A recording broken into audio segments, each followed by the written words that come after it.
Bonjour Dieudonné, merci d'avoir accepté cette interview. Vous avez récemment, début janvier, fait présenter vos excuses au peuple juif dans Israël Magazine. Et là, j'apprends par les médias israéliens que vous avez demandé à être auditionné, à rencontrer les gens de la Knesset pour présenter vos excuses au peuple juif. Oui, tout à fait. Et donc, évidemment, j'ai envie d'en parler, j'ai envie de comprendre. Qu'est-ce qui a provoqué ce changement? Moi, je pense que j'arrive dans mon métier, dans mon travail d'humoriste, de pèlerin de la farce, à un tournant. Et j'arrive au tournant de la transmission. Je pense que j'ai été un artiste, un humoriste qui était dans une époque, dans un contexte. Je me suis euh, par mon travail, laissé entraîner dans une sorte de confrontation, c'est-à-dire j'étais dans une sorte de dualité et aujourd'hui, j'ai envie de m'extraire de ce combat. Je pense que la vocation de l'artiste, ça n'est pas de prendre parti, mais c'est d'essayer de trouver en fait le lien entre les différents, dans une opposition entre les différents partis et de sublimer un peu, de transcender ce conflit qui est à l'intérieur de l'espèce humaine. Et donc là, aujourd'hui, j'ai envie vraiment de comprendre. Alors, j'ai longtemps été étiqueté, et effectivement, j'ai milité contre la colonisation, pour l'Afrique, contre le sionisme, pour la Palestine. Mais je ne pense pas que mon rôle soit de prendre parti dans ce type de conflit, aujourd'hui en tout cas. Vous Maintenant, avez, vous avez pardon. fait, vous avez fait du militantisme un peu à géométrie variable quand même, hein, parce que C'est-à-dire.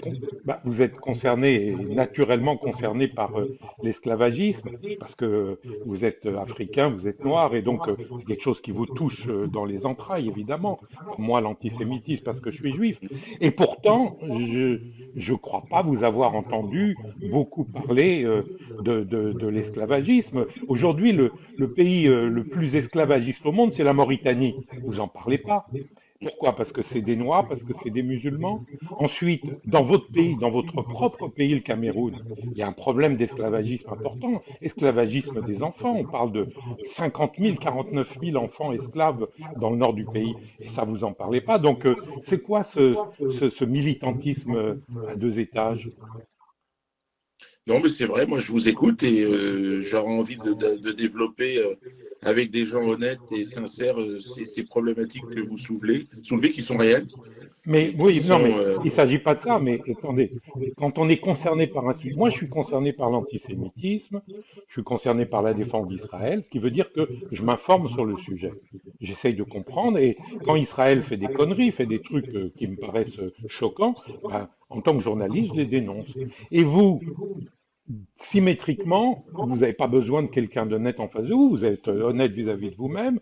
Qu'est-ce qui vous a Ouais. empêché jusqu'à présent, puisque c'est un sujet important, qu'est-ce qui vous a empêché d'en parler, de le dénoncer? Vous avez une voix, Alors, par exemple, au Cameroun, c'est quand même, vous êtes quelqu'un, vous êtes connu, vous auriez pu agir, vous auriez pu avoir des résultats, et vous donnez l'impression que vous avez, vous en foutez, quoi, vous n'avez rien fait pour ça. non, non, je suis très investi dans mon pays, au Cameroun, et je travaille d'ailleurs là-bas avec. C'est là-bas que j'ai rencontré d'ailleurs des Israéliens. C'est la première fois que j'ai pu discuter avec des Israéliens, puisque en France, on ne peut pas vraiment discuter. En France, il y a ce que vous dénoncez, je l'entends, c'est-à-dire c'est le fait pour vous, puisque vous êtes attaché à cette problématique de l'antisémitisme dans le monde, vous vous êtes dit, oui, j'étais devenu une figure de ce sujet, alors que dans les spectacles, je n'en parlais que très peu, mais j'ai effectivement, je me suis laissé entraîner dans une sorte de surenchère, parce que vous devez entendre aussi J'ai compris, qu'il j'ai bien existe. entendu, ouais. Ouais, ouais. Il existe des gens qui vivent de ça, en fait, et donc qui vous entraînent là-dedans. Et donc, oui, j'ai été dans cette outrance et j'ai pris le rôle qu'on m'a donné, mais qui n'est pas le mien en réalité. Euh, Par contre, si vous vous intéressez à mon combat au Cameroun et en Afrique, oui, effectivement, je suis sur le terrain. On m'entend moins, mais je donne du travail à certains. Je travaille avec une famille, avec ma famille, les Mporatangana, et on est en train de développer une zone.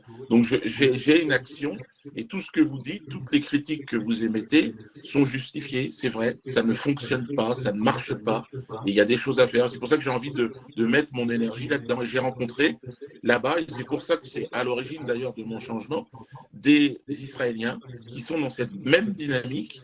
Et j'ai été très étonné, parce qu'eux-mêmes d'ailleurs étaient très étonnés de me rencontrer.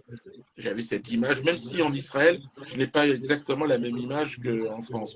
En fait, vous n'êtes Mais pas très connu en Israël à cause de la barrière c'est ça, linguistique. c'est ça. Mais c'est là où j'ai rencontré des gens très bien, avec qui je me suis très bien entendu. Et c'est à partir de là que j'ai commencé d'avoir un autre Ça remonte regard à sur quand? Israël. Ça remonte à quand? Ça remonte à il y a, je dirais, 1 an et demi, 2 ans, Alors, vraiment. expliquez-moi un truc alors.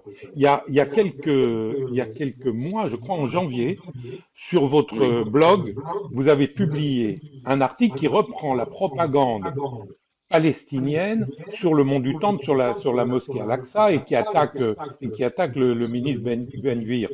Donc, il y a un an et demi, vous avez commencé à réfléchir, vous avez commencé à réaliser en rencontrant des Israéliens que Israël c'était pas ça, et un an et demi plus tard, en janvier dernier, vous publiez un truc et boum, vous balancez un scud encore sur Israël. alors là, je vous explique, effectivement, c'est que euh, je suis un artiste, donc j'ose des exercices, je m'aventure dans des zones que d'autres ne font pas, parce que j'ai cette souplesse d'esprit et cette ouverture.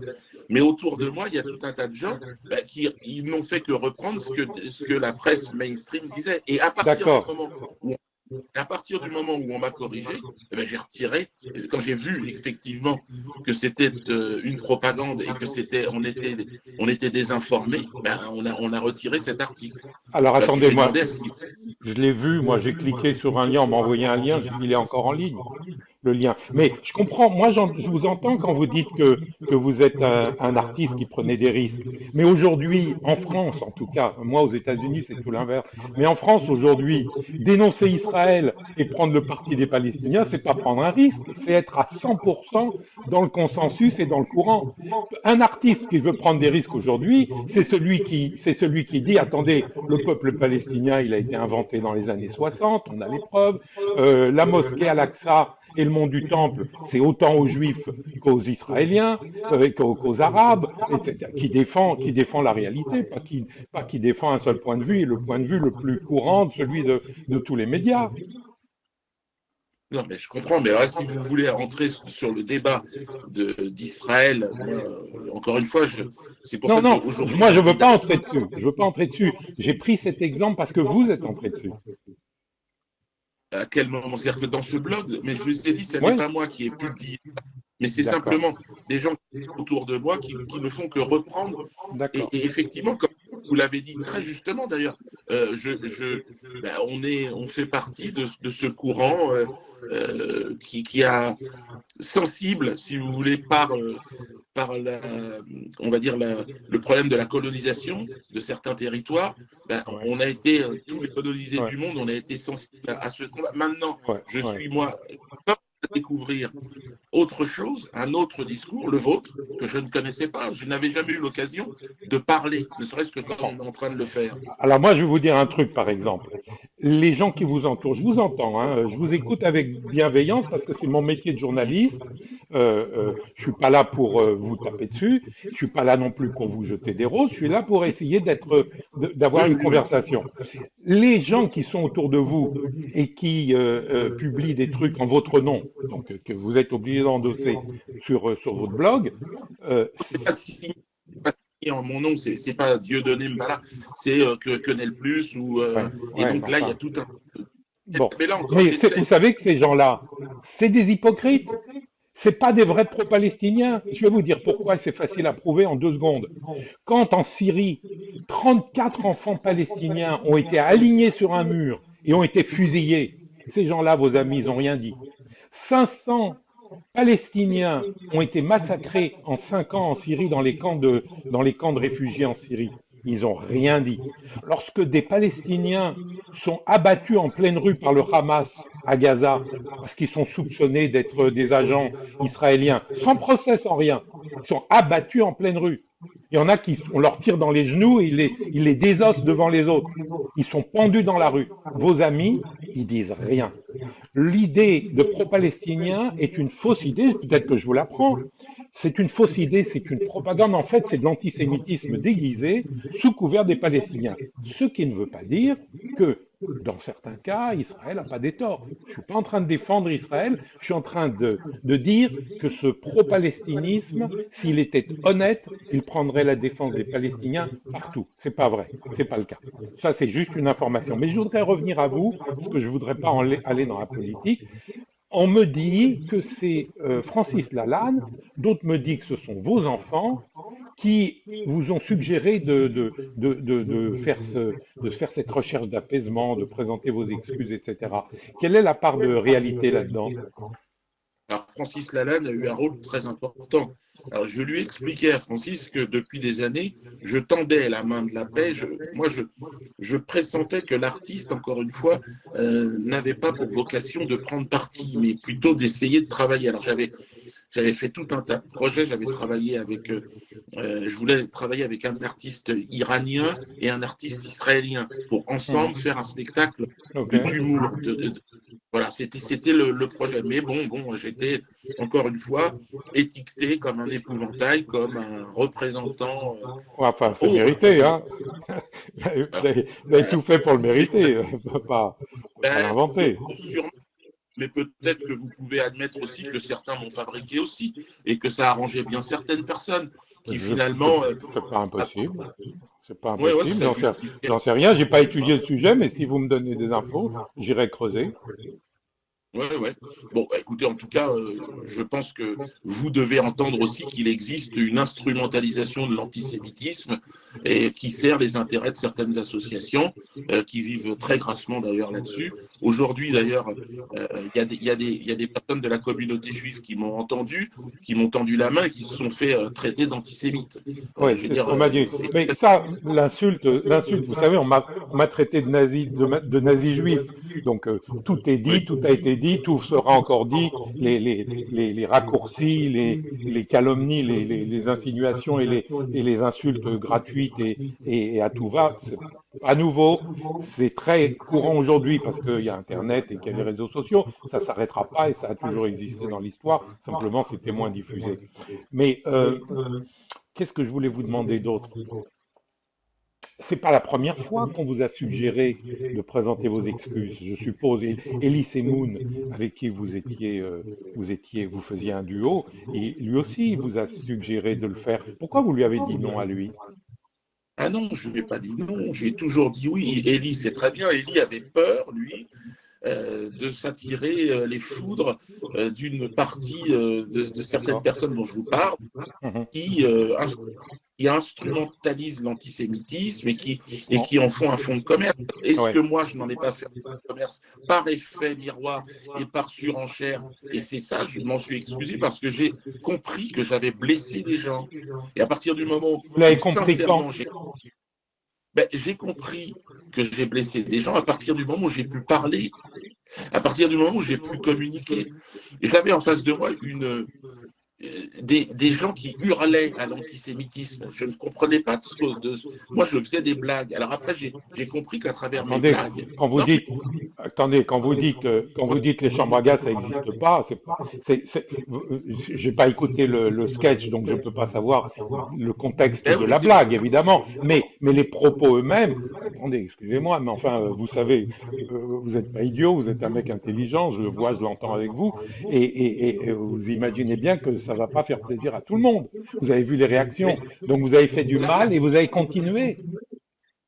Alors là, je vous explique. Là, par exemple, quand je dis les chambres à gaz n'ont pas existé, déjà, ça n'est pas moi. C'est un personnage qui est dans un avion. L'avion va s'écraser, le personnage est québécois, et là, il y a tout un tas de personnes il dit j'encule la reine d'Angleterre, l'autre dit ça, l'autre se met nu, l'autre... Et il y en a un qui crie ça. Et l'avion se pose, et puis les autres, tout le monde le regarde. La blague, c'est l'interdit. La blague, c'était pas de dire que les chambres à gaz n'ont pas existé. Au contraire, c'était de dire qu'une personne, dans un moment complètement fou, va dire des choses qui sont complètement folles. D'accord, Et comme d'accord, j'entends bien. Alors, vous avez dit aussi que l'Holocauste, ça n'existait pas, que les 6 millions de Juifs, non, mais c'était pas vrai. je n'ai jamais dit ça. Là, vous dites que... Attendez, Voilà, j'ai fait des recherches, j'ai fait mon boulot quand même. Et oui, oui. j'ai lu les déclarations, j'ai fait du travail quand Mais même. J'ai vu ce que vous avez dit. C'est pas joli, mais joli. je, non, mais je n'ai jamais dit que l'Holocauste n'avait pas existé. J'ai jamais dit ça. Euh, J'ai critiqué. J'ai attendez, j'ai la source. J'ai la source, je peux Allez-y. vous le retrouver. Bon, je n'ai pas ça sous Tellement- les yeux, je ne veux pas vous emmerder trop longtemps avec ça, mais Non, non, mais j'ai la source. il faut être Oui, en 2006, vous avez déclaré dans une interview qu'il n'y a jamais eu de Shoah et que les Juifs ont organisé la traite négrière, dans la même interview. T'as Non, non, non, inventé. j'ai jamais dit que. Ah, bon, j'ai pas pu dire ça. Bon, C'est impossible.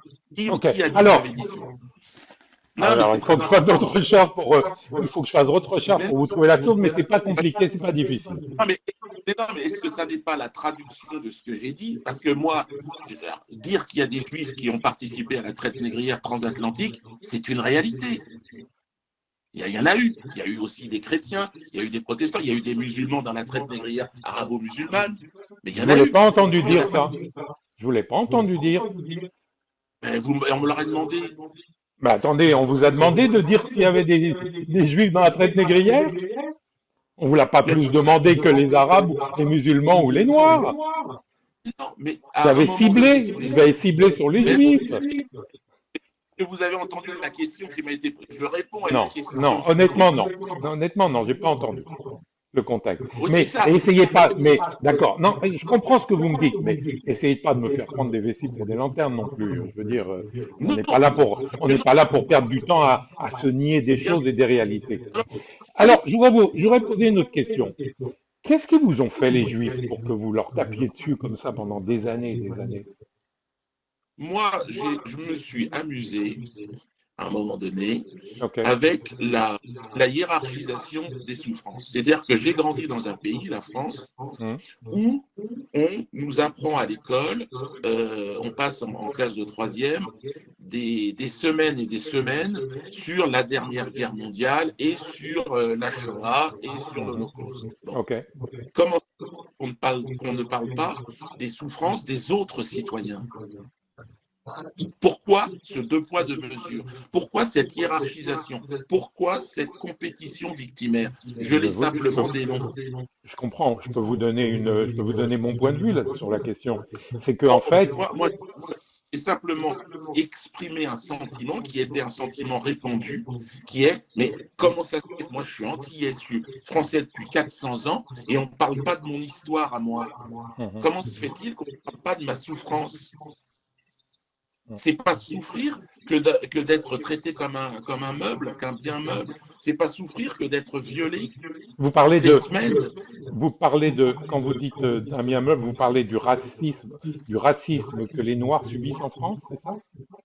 Non, je parlais de la situation du peuple antillais pendant la période de l'esclavage. C'est-à-dire qu'il y avait un code noir qui légiférait sur la condition de l'homme noir, qui était considéré comme un bien meuble. C'est-à-dire que le propriétaire de ce bien pouvait en disposer à sa guise, pouvait le Ouais, violer, pouvait le prêter. ouais, enfin, 400 l'esclavagisme ans, horrible, quoi.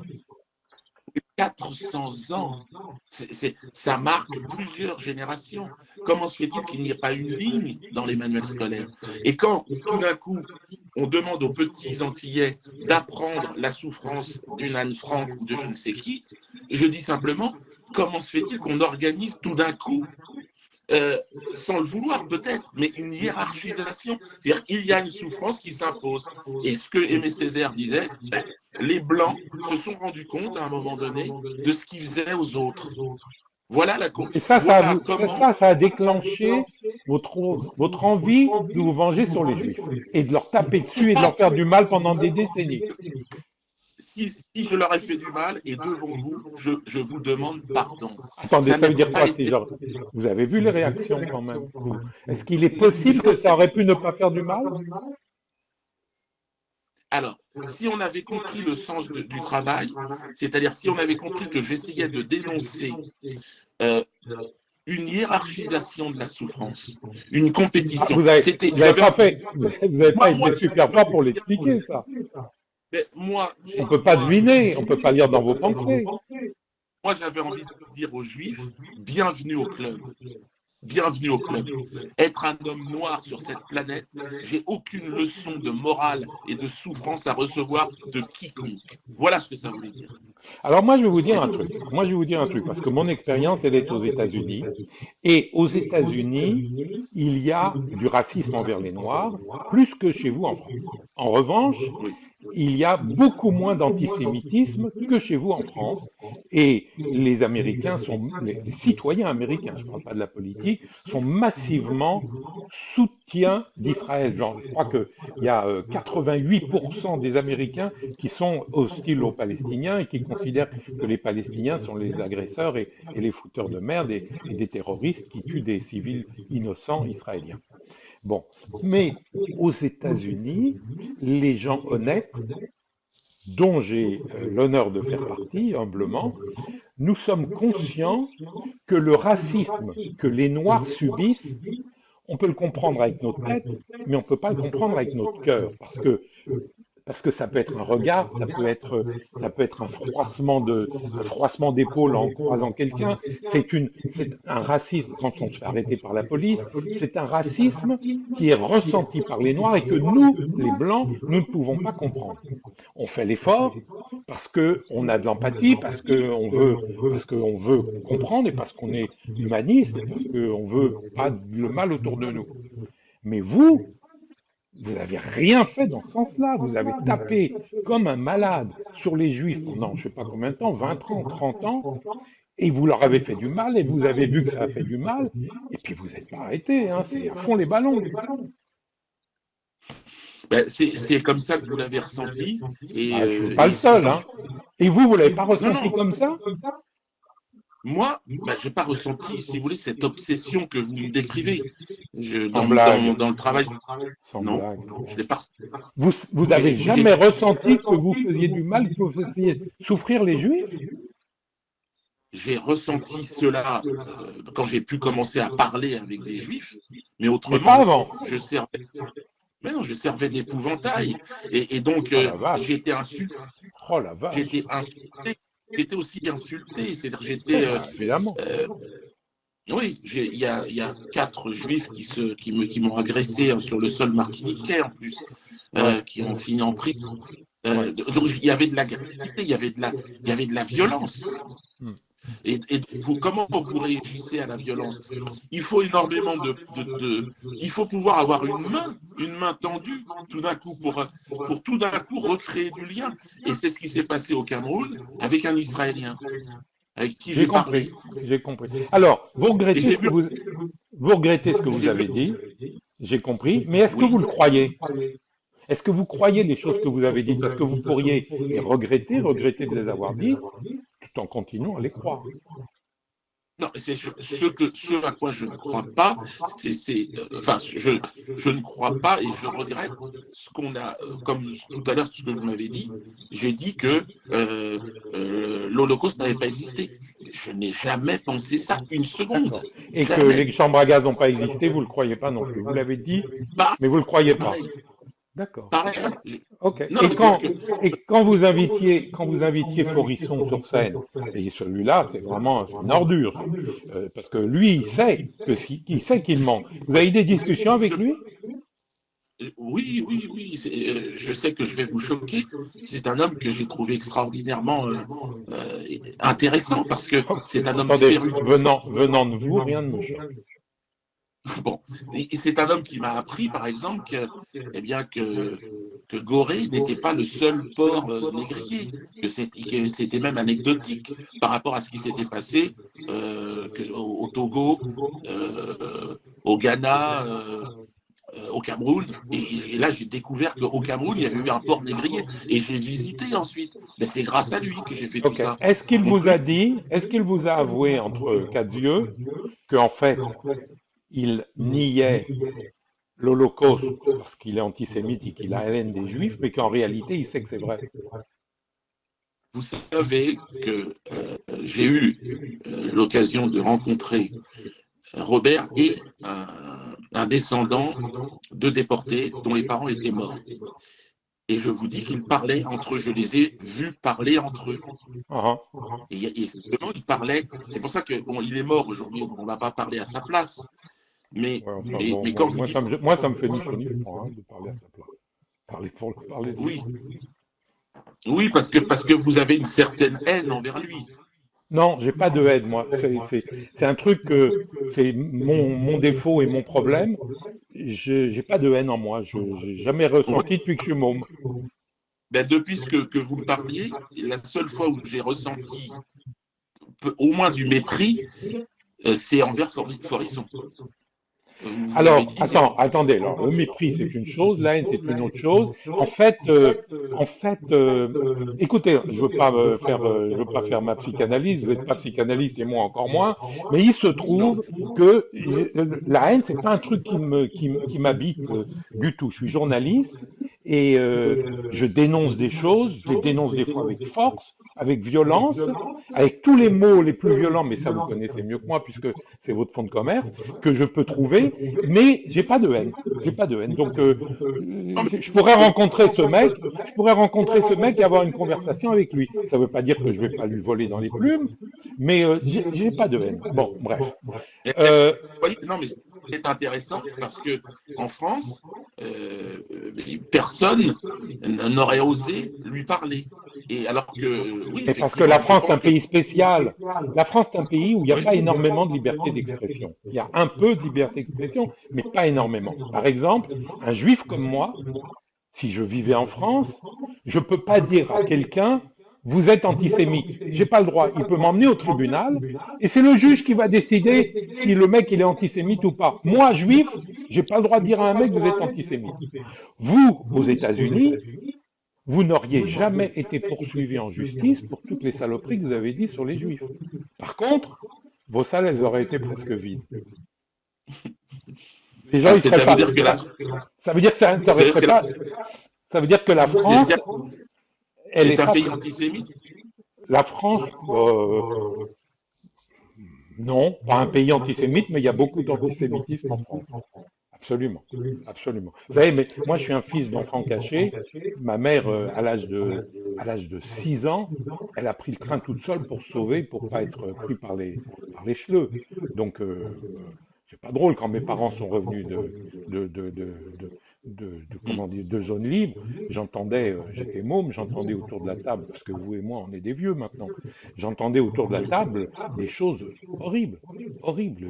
Ils venaient, ils frappaient les flics, ils frappaient à la porte des gens à Paris, et puis ils emportaient les gens et les enfants et tout le monde parce qu'ils avaient été dénoncés par la concierge du rez-de-chaussée. Et le lendemain, vous savez ce qu'ils faisaient, les gens de l'immeuble? Ils allaient Non. leur vider leur appartement, leur prendre tous leurs meubles. J'ai des amis qui ont retrouvé leurs meubles dans une mairie de banlieue parisienne après-guerre. Excusez-moi, mon téléphone il sonne. J'aurais dû le mettre Je sur. vous en prie. Voilà. Bref. Euh, Ça, ça, ça, c'est des témoignages, si vous voulez, qui ont de la valeur à partir du moment où vous les confrontez, et vous avez raison de le faire aujourd'hui, à un interlocuteur qui est identifié comme étant soi-disant un adversaire. Et j'entends ce que vous me dites, moi. Et moi, je trouve que c'est important qu'on parle, que vous me dites ce que vous avez sur le cœur, parce que ça ne peut que me toucher. oui, Ça ne peut que me toucher. enfin, Pourquoi moi, ne pas... là-dessus, je doute. Je vais vous dire pourquoi je doute. Parce que Oui, peut-être d'une manière trop simpliste, j'ai toujours pensé qu'un artiste, c'est quelqu'un. Qu'est-ce qui fait la différence entre un artiste et quelqu'un qui ne l'est pas? D'abord, un artiste, il n'a pas le choix, il ne peut pas faire autre chose que d'être un artiste, d'être créateur, d'une part, et d'autre part, c'est parce qu'il a une sensibilité plus exacerbée que les autres gens, que les gens normaux. Et donc, dans mon imaginaire, un artiste, c'est quelqu'un qui a une sensibilité plus aiguë et donc qui est plus humaniste, qui est plus concerné par les autres, qui a plus d'empathie et donc qui a un cœur un peu plus grand. Et donc, vous êtes pour moi une des exceptions, vous n'êtes pas le seul, vous êtes une exception. Il y a l'ancien chanteur de Pink Floyd, par exemple. Vous êtes une exception pour moi. J'ai du mal à comprendre qu'un artiste qui a du cœur, qui a une sensibilité, qui a le sens de la nuance, le sens de l'humain, se déchaîne pendant des dizaines d'années sur les juifs. Moi, j'ai du mal à le comprendre. Donc, j'ai du mal à comprendre quand vous dites que mes propos vous touchent. Je l'avoue honnêtement. En fait, ce qui me touche, c'est d'entendre une personne touchée par ce qu'elle dit. Et à partir du moment où vous êtes sincère, on vous entend. Ok. À partir du, il y a aussi des gens qui parlent, mais dont on ne sent pas. Ouais, bien et sûr. donc moi, Évidemment. oui. Et ce que j'ai à vous dire, c'est que par rapport à certains artistes aussi, et vous le disiez tout à l'heure, je suis noir, je m'appelle Dieudonné Mbalam Balam. Ouais. Je suis porteur d'une histoire aussi, Mhm. qui est la mienne. Ouais. Et c'est Aimé Césaire, cet artiste, enfin ce poète extraordinaire français que vous connaissez peut-être, Mhm. et qui disait, et que j'ai rencontré, d'ailleurs, au lendemain de mon agression par 4 ressortissants israéliens, et encore une fois, je le dis en toute paix, ce n'est pas pour relancer la polémique, puisqu'ils ont payé ce qu'ils avaient fait et qu'aujourd'hui, je leur ai pardonné. Je leur ai pardonné. Mais Aimé Césaire me disait, rire, il a découvert mon travail, il me disait, rire avec la souffrance nègre, vous allez déranger du monde, Dieudonné. Oui, j'ai dérangé du monde. Parce que moi, mon rire, il a ses racines dans 400 ans d'esclavage, de colonisation et d'humiliation. Oui, il va déranger. Oui, j'ai dérangé. J'ai dérangé la communauté juive en lui disant bienvenue au club. T'as Ouais, enfin souffert, non, bienvenue. on n'est pas tout à fait bienvenu au Eh club, ben je n'ai moi, pas beaucoup entendu. C'est ce que vous pensez avoir dit. c'est ce que j'ai pensé et je n'ai pas eu le talent de me faire entendre. Je le reconnais, je l'admets Ok, et je m'en excuse. ok. Bah, je sais pas. Alors, donc vous demandez aujourd'hui une seconde chance, et moi, comme je suis juif, et je sais que je vais me faire défoncer par la communauté juive, mais j'adore ça. Je vais me faire défoncer par la bien-pensance, mais il se trouve que c'est mon deuxième défaut. J'ai le cuir épais, il n'y a rien qui me touche, il n'y a rien qui m'atteint, malheureusement pour moi. Et donc, je vais me faire défoncer. Et donc, moi, en tant que juif, je crois à la notion de seconde chance. Mais, est-ce que vous l'avez pas épuisé déjà, votre seconde chance? Parce que quelqu'un m'est venu m'apporter un témoignage. Je vous le rappelle, en 2019, je lis, hein, parce que je ne l'ai pas tout à fait en tête, excusez-moi. En 2019, il y a un militant juif qui s'appelle Patrick qui est venu vous voir au tribunal. Vous l'avez embrassé, vous Oui. lui avez présenté des excuses, et 3 mois plus tard, blanc, vous avez recommencé à diffuser des propos antisémites. Donc, votre deuxième chance, vous n'avez pas brûlé là? Non, mais quel propos. Enfin, oui, je vois ce que vous voulez dire. Vous prenez des exemples. Bon, écoutez. Ah, je pense que je trouve. Qu'est-ce que Oui, je ne vais oui, pas inventer. Si j'invente, vous allez me oui, dire mais bon. que je raconte des conneries. Non, non, mais là, vous m'avez en face de vous. Moi, ce que j'ai envie de vous dire, c'est peut-être que ce que vous qualifiez aujourd'hui de propos antisémites c'était ce que j'essaye de vous démontrer depuis tout à l'heure et je n'ai pas le talent de le faire, c'est simplement de dire aux Juifs et on est pareil, on a le même problème, on a souffert autant l'un que l'autre. Alors, Et donc, à un moment donné, si je peux me permettre de vous contredire, c'est, à mon avis, c'est pas que vous avez pas le talent de le faire, c'est que je doute, et d'autres que moi vont douter. Ça ne veut pas dire que je vous crois pas, ça veut dire que je doute de est-ce que je doute de votre sincérité ou est-ce que je doute de la permanence de vos propos? C'est-à-dire que je peux penser que ce que vous dites, vous le croyez aujourd'hui, mais je peux me demander, et si, est-ce que vous n'avez pas changé d'avis dans 3 semaines ou dans 3 jours? Et d'ailleurs, j'ai lu dans la presse israélienne ce matin, où on dit que vous voulez vous adresser à la Knesset, que même votre avocat, il doute. Il a dit, on est tous à douter, mais il ne faut pas louper la chance, et je suis d'accord avec lui. Donc même votre avocat, il doute. Donc votre talent, c'est pas de pas réussir à convaincre, c'est que faire un 180 degrés comme ça, faire un grand écart sur un sujet aussi profond, aussi important, c'est pas comme être pour la limitation de vitesse sur l'autoroute une fois, puis changer d'avis le lendemain. C'est un truc lourd.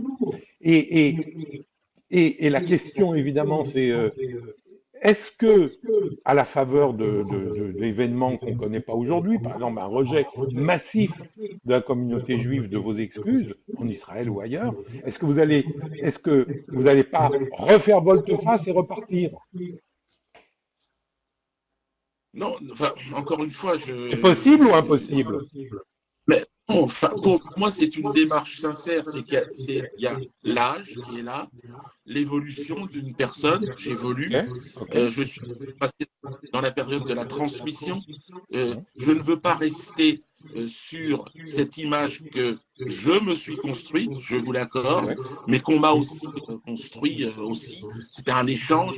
J'ai été dans la surenchère, dans l'outrance. ok. J'ai, j'ai, je me suis laissé aller à la facilité. Ça n'est pas facile aujourd'hui, enfin, ça n'est pas facile pour certains juifs d'écouter mon pardon, et ça n'est pas forcément facile non plus de demander pardon. Mais c'est un chemin qui me C'est paraît. difficile, oui. Ça, c'est difficile de Oui, demander pardon. Dire qu'on a tort et demander oui, pardon, c'est les choses les moins partagées, les plus difficiles à faire, et il n'y a pas beaucoup de gens, quel que soit l'endroit d'ailleurs, qui le font. C'est pourquoi je dis que je crois en la notion de seconde chance. Là, oui. en fait, et vous comprenez bien la problématique. Alors maintenant, au-delà de ce geste, est-ce que vous envisagez de faire d'autres choses d'une manière dans la durée, d'autres choses pour prouver votre sincérité? Par exemple, est-ce que vous allez virer toutes vos vidéos antisémites et tous les propos qui sont outrageants, qui heurtent les juifs de vos chaînes?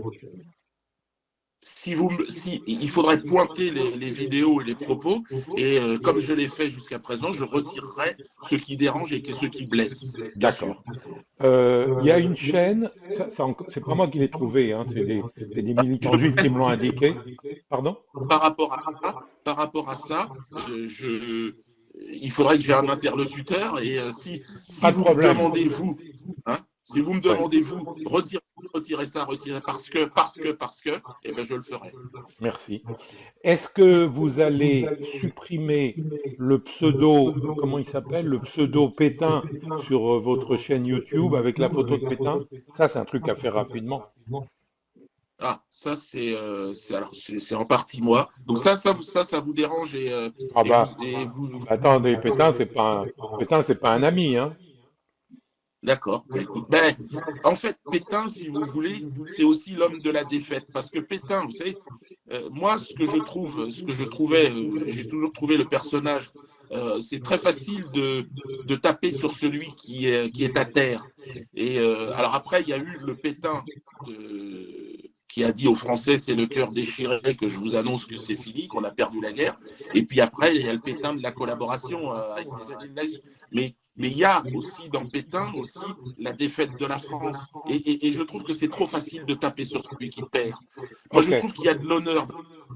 Voilà. Bon, moi pas, mais c'est pas l'objet de cette Mais conversation. Écoutez, j'ai, vous trouvez pas que vous trouvez pas que c'est dur la défaite. Quand vous avez perdu une guerre, il faut rester debout.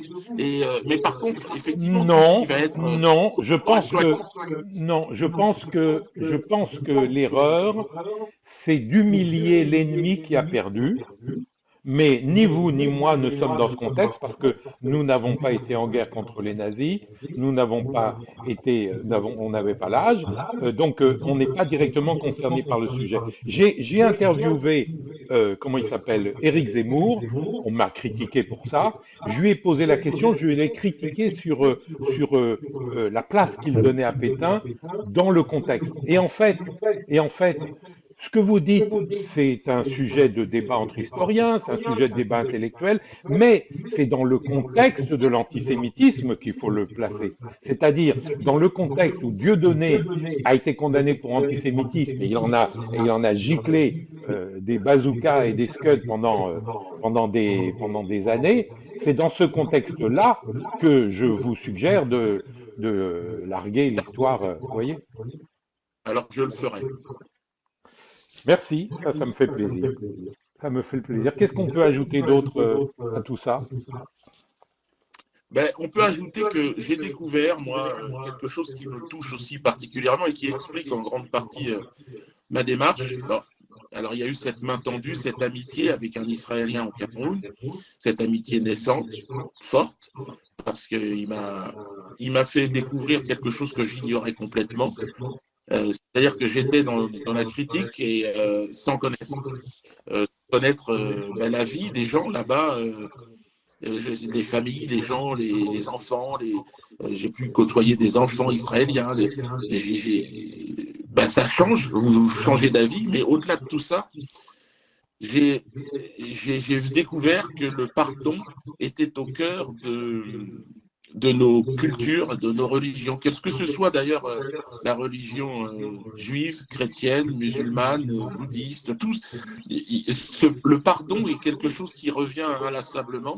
Savoir pardonner, j'ai vraiment la sensation que c'est ce qui nous rassemble. Et donc, si j'avais quelque chose à dire, c'est que je crois que moi, en tout cas, j'ai demandé pardon, et je vais le faire là, possiblement à la Knesset. Mais je pense qu'il faudrait que chacun s'interroge sur ce sujet du pardon. Et si ma démarche peut ouvrir à une réflexion plus large, même si je ne suis qu'un bouffon, hein, qu'un humoriste, mais si par mon travail je peux ouvrir un champ de réflexion aujourd'hui sur ce thème du pardon, et si ma démarche peut éclairer, ben, je crois que le monde en a besoin. Et je pense qu'un artiste, il est là aussi pour. Ça fait aucun doute, ça fait aucun doute, mais j'ai pas acquis l'impression dans notre conversation qu'il y ait beaucoup de propos dans votre bouche qui suggèrent une réflexion et un débat ou une réflexion interne sur le pardon. Je crois que Merci. vous avez un peu de boulot à faire là-dessus, je crois, à mon avis, hein, Non, si ça vous intéresse. mais ouais, mais c'est pour ça que là, vous me demandez un peu de conclure si j'ai quelque chose à rajouter. Et Ouais, c'est effectivement ce qui fait dans la discussion que nous avons eue. ok. C'est-à-dire qu'au-delà d'une réhabilitation de je ne sais quoi, j'aimerais, parce que bon, je ne sais pas ce que ça veut dire, réhabilitation, en tout Bah cas, moi, soyons moi, je peux vous sincères. dire ce que ça veut dire. C'est simple. Ça veut dire que des gens comme moi vont dire je vous pardonne. À un moment donné, on va dire les juifs, la communauté juive, j'en sais rien parce que il y a beaucoup de juifs de cour et ils font de la politique, vous l'avez dit vous-même, et puis il y a des organismes qui regardent l'antisémitisme à l'extrême droite, et quand c'est l'antisémitisme à gauche, ils veulent pas voir, ils ont les œillères comme ça, et encore plus quand c'est l'antisémitisme musulman, alors que en France, ça vous le savez peut-être, mais la France, c'est le pays occidental où le plus grand nombre de juifs ont été tués au XXIe siècle, et ils ont tous été tués par des musulmans, à 100%. C'est le seul pays occidental. Et la communauté juive et les organismes pardon, comment on appelle ça, antiracistes, ils veulent pas voir ça. Ils regardent que l'extrême droite. Et l'extrême droite, je les connais, ils sont antisémites, mais ils touchent pas un cheveu d'un juif. C'est de l'antisémitisme de parole, comme le vôtre. Moi, je vais vous dire un truc. Quelqu'un comme moi, vous savez comment je peux vous pardonner? Une seule manière, Dites-moi. avec le temps. C'est la seule manière dont je peux vous pardonner.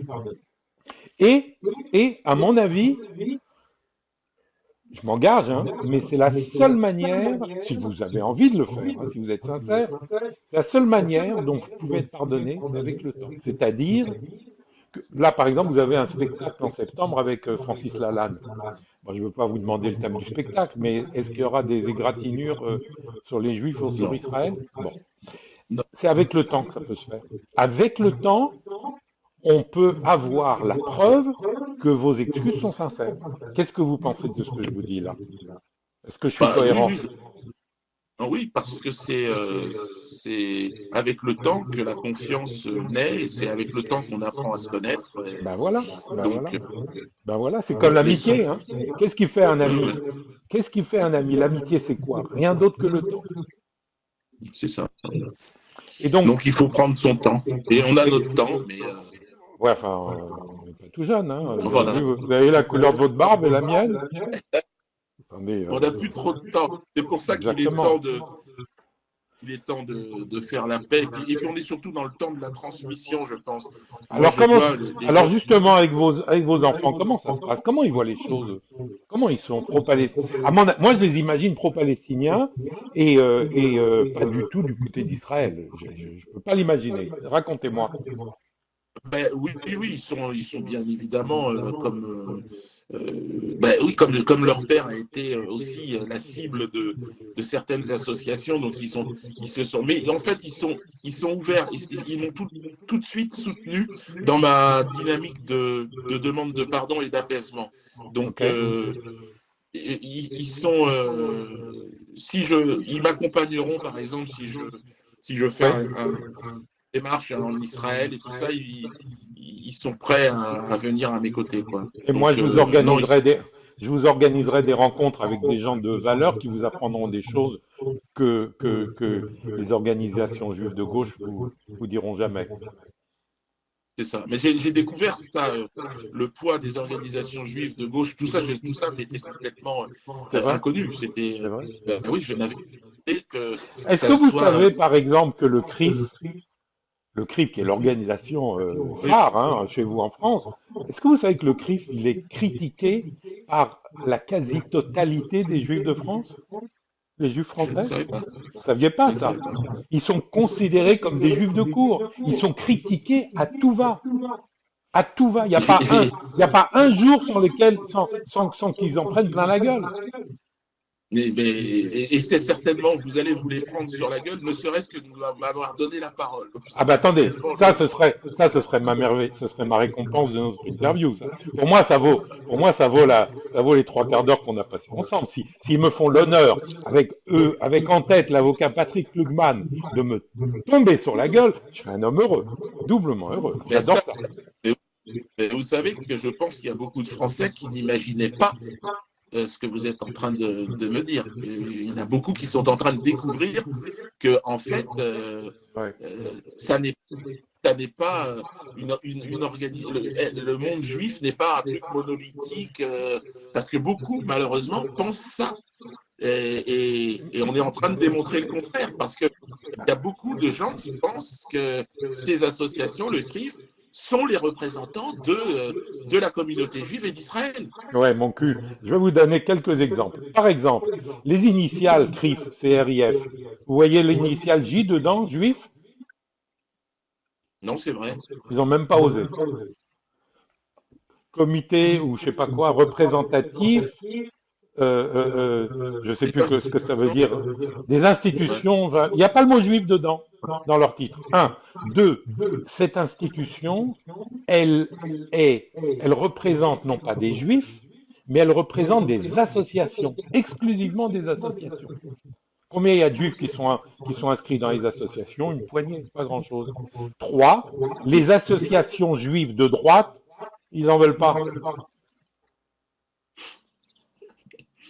Mais comment vous expliquez que cette association réussit chaque année avec le dîner annuel du CRIF à rassembler tout l'état-major de l'État? C'est Il y facile a à des expliquer. présidents. C'est facile à expliquer. C'est facile à expliquer. D'un côté, du côté juif et du côté français, on peut l'expliquer facilement. Du côté juif, bah, les juifs de cour, ça existe partout, les gens de cour, ça existe partout, même chez vous dans Oui, votre pays au Cameroun. oui, Il y a même, j'ai même creusé un peu le sujet, il y a des gens au gouvernement qui sont corrompus pour cacher l'esclavagisme qu'il y a dans le Nord. Vous êtes peut-être au courant de ça. Personne ne fait rien. La corruption, il y en a partout dans les hautes sphères. Un.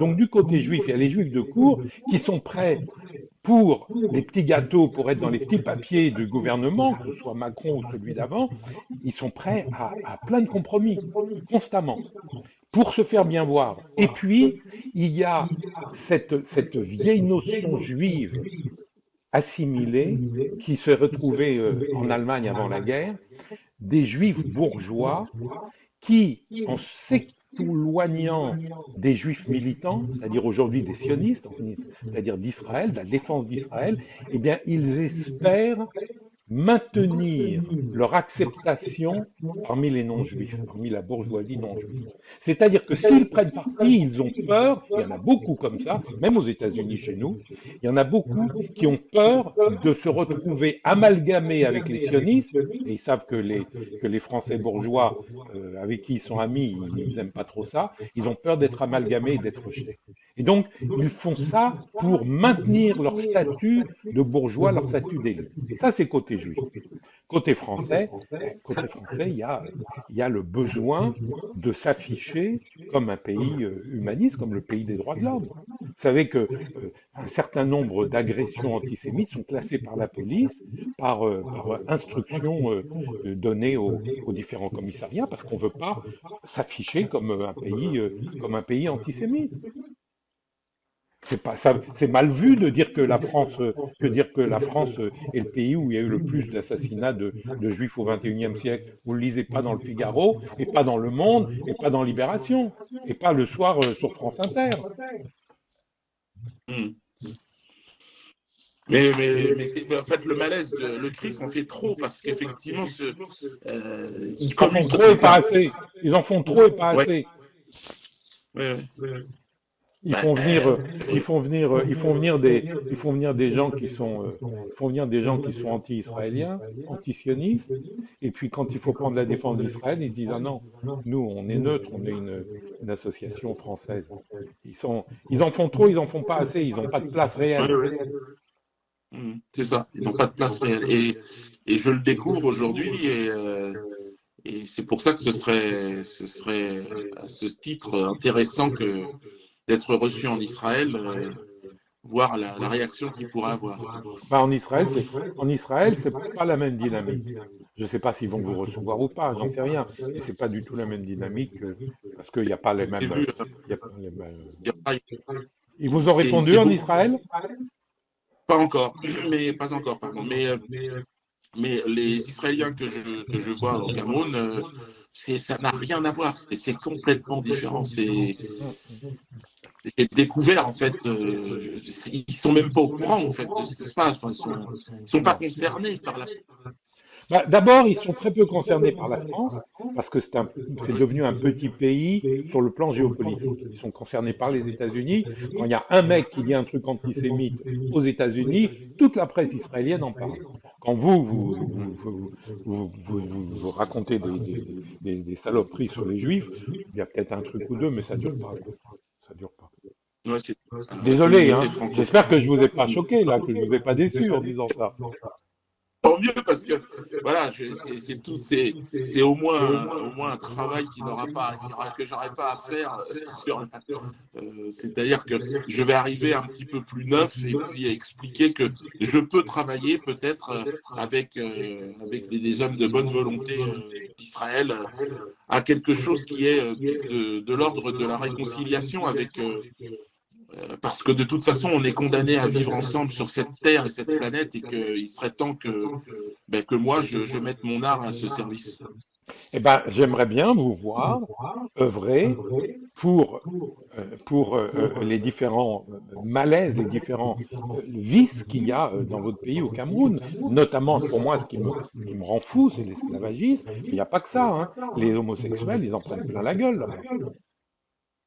Alors ça, ouais, le président d'ailleurs a très bien parlé, enfin très bien. Il a été clair sur le fait que bon voilà, l'Afrique avance à son rythme. Mais l'homosexualité, je ne sais pas, vous pensez que c'est un des symboles de la démocratie? Enfin, le fait qu'on puisse avoir la Gay Pride à Yaoundé? Alors, je vais vous dire un truc. J'y réfléchis. Quel est pour moi le symbole de, c'est pas de la démocratie, parce que c'est pas le sujet, Ouais. c'est plutôt de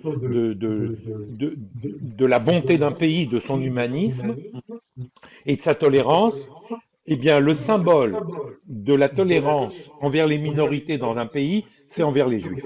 Parce que c'est la plus faible minorité dans le monde et c'est celle qui en prend le plus plein la gueule tous les jours. Donc, l'ouverture d'esprit et la tolérance, le symbole de ça, c'est envers les juifs. Mais en Israël, où tout le monde est juif, eh ben, c'est envers les homosexuels. D'accord. C'est-à-dire que la tolérance d'Israël envers les homosexuels est le symbole de la tolérance de ce pays, de son humanisme profond. Alors chez vous, au Cameroun, eh ben, la tolérance, ça peut pas être vis-à-vis des Noirs, évidemment. Donc il faut trouver autre chose. Avec les juifs, ça se passe pas trop mal. Avec les Non, musulmans, ça se passe pas mal. c'est vrai. Mais Ouais. avec les homosexuels, c'est pas la joie. Avec les homos, ben, disons que chacun fait ce qu'il veut dans sa baraque, mais après à l'extérieur, c'est vrai que ouais, dans les mentalités aujourd'hui, en tout cas, c'est dans le champ extérieur, c'est plutôt dans le domaine public, pardon, c'est plutôt l'hétérosexualité qui est admise. Oui, Voilà. enfin, il faut appeler un chat un chat. C'est-à-dire, vous avez le droit d'être un PD chez vous, mais quand vous sortez dans la rue, faut faire profil bas, quoi. C'est ça. Mais je sais pas, c'est comme ça qu'on est chez nous. Ouais. Ouais, ça vous gêne ou pas? Euh, Moi, je trouve qu'il y a maintenant une sorte de. J'ai vu aux États-Unis, par exemple, où vous avez des Non, non, transsexuels au non, gouvernement. chez vous. Vous, Ben oui, moi, personnellement, est-ce que ça vous gêne personnellement qu'au Cameroun, ce soit la mentalité dominante? c'est vrai que c'est un sujet qui ne me concerne pas directement. Ouais, non, mais Je, je suis, moi non plus, je suis pas je suis, homosexuel, hein. ouais, je suis sensible à la souffrance des gens, donc je suis quelqu'un qui souffre. Mais maintenant qu'il est un homosexuel qui puisse vivre sa vie, mais chez lui, mais pas dans l'espace public, je me dis, s'il veut vivre dans un espace public, ben, peut-être faut qu'il aille ailleurs, quoi. Peut-être en France ou aux Waouh, États-Unis. waouh, d'accord. Donc Ouais. Non, non, ça veut dire que, à non, titre personnel, vous n'êtes pas trop pour que ça change, quoi, au Cameroun. non, je me dis simplement que c'est dangereux au Cameroun. Ouais, bah ouais, Il est ouais, en danger. ouais. Mais dans toute l'Afrique. Euh, et dans Ouais, c'est vrai, ouais, c'est vrai. C'est vrai. et je pense, Dans le monde musulman, c'est plus que dangereux. On les jette à Gaza, on les jette, et en Judée-Samarie, ce que vous oui. appelez la Cisjordanie, on les jette du haut des immeubles, hein, s'ils sortent dans la rue. Mais faire un sketch avec un homosexuel, par exemple, faire un sketch entre un homosexuel occidental et un homosexuel camerounais, je pourrais le faire. Ouais. Ouais, C'est un sujet qui. j'ai des doutes, j'ai des Comment doutes. ça? Bah, vous passerez plus la frontière, vous rentrez plus chez vous après. Ils vous laisseront pas Ah si, entrer. si, si, mais c'est juste aborder la question de qu'est-ce que c'est que, comment vivre son homosexualité. En fait, c'est ça le sujet. C'est-à-dire, est-ce que le vivre de manière beaucoup plus épanouie, est-ce que c'est bien ou est-ce que c'est mieux de le faire de manière plus cachée? Bon, moi, en tant qu'humoriste, encore une fois, et en tant que Camerounais, si vous voulez, pour nous, c'est comme ça, quoi. Ouais, ça paraît normal. J'ai Ça ne me compris, choque pas. j'ai compris, Ouais, ça me choque pas. j'ai compris. Et l'esclavagisme, ça vous choque, là-bas. Oui, oui, l'esclavagisme, mais dans le monde entier, en fait, c'est choquant. C'est choquant. Ouais, C'est, c'est choquant. c'est, Bon, le problème aussi, si vous voulez, c'est que nous avons énormément de matières premières et qu'elles nous ont été pillées de manière assez outrancière par l'Occident, ce qui fait que le niveau de vie des Camerounais, qui profitent profondément de cet esclavagisme. Est-ce qu'il n'y a pas une hypocrisie occidentale dans les petites mines de diamants, dans les petites mines de... Est-ce que c'est pas aussi finalement plus complexe que ça? Qui est derrière tout ça? Complexe, c'est certain, mais à mon avis, euh, faut arrêter d'accuser les autres. Moi, j'essaye constamment dans ma vie, pour moi-même et pour les autres, de dire arrêtez d'accuser l'autre. Prenez vos responsabilités, prenez-vous en main, Non, les mecs. je comprends, mais mettez-vous à la place de ces Africains aussi qui survivent, qui sont en état de survie, qui ont moins de 100 euros par mois pour vivre, eux et leur famille. Euh, un enfant qui descend dans une mine d'or ou de diamants dans le nord du Cameroun ou du Mali, ils sont vendus où ces diamants, à votre avis? Ah ben, c'est pas ça le sujet. Le sujet, c'est que vous avez une telle corruption dans les gouvernements africains que ils préfèrent les mecs, ils préfèrent empocher l'argent et puis laisser, Bien et sûr. puis laisser des femmes avec leur bébé dans les bras crevés parce qu'ils n'ont pas de lait, parce qu'elles n'ont pas à bouffer. Il est là le vrai problème, c'est la corruption au départ. Et puis Non, une non, absence de non, mais désir, une absence de désir vous êtes, de vouloir améliorer la situation de leur peuple. non, C'est ça que bien quand sûr, je mais dis vous êtes, prenez-vous en charge, pas vous les Camerounais, mais toute l'Afrique et tous les pays du monde. Gaza par exemple. mais Mais vous êtes d'accord avec moi que le premier souci d'Israël, ça a été d'avoir une armée puissante et une arme de dissuasion. Non, C'est-à-dire que les non, armes... non, non. Non, le premier Mais souci si, d'Israël, non, le premier souci d'Israël, ça a été de c'est que ça... lutter, ça a été de lutter contre les ennemis qui l'entourent, qui voulaient exterminer les Juifs une deuxième fois. C'est ça. Donc ils se sont armés. Or le problème en Afrique, c'est que les armes, elles sont sous contrôle. Ben, c'était de l'armée française qui chapeautait. Maintenant, on voit les Wagner qui arrivent, et bientôt les Chinois, les Israéliens aussi qui sont là. En fait, aujourd'hui, les États africains, ils étaient renversés. Qui était à la tête de ces États-là? En fait, qui a dessiné les États? C'est très compliqué. Vous voyez déjà avec Israël la difficulté de créer un État et un pays. Eh bien, en Afrique, ça a été dessiné par d'autres personnes.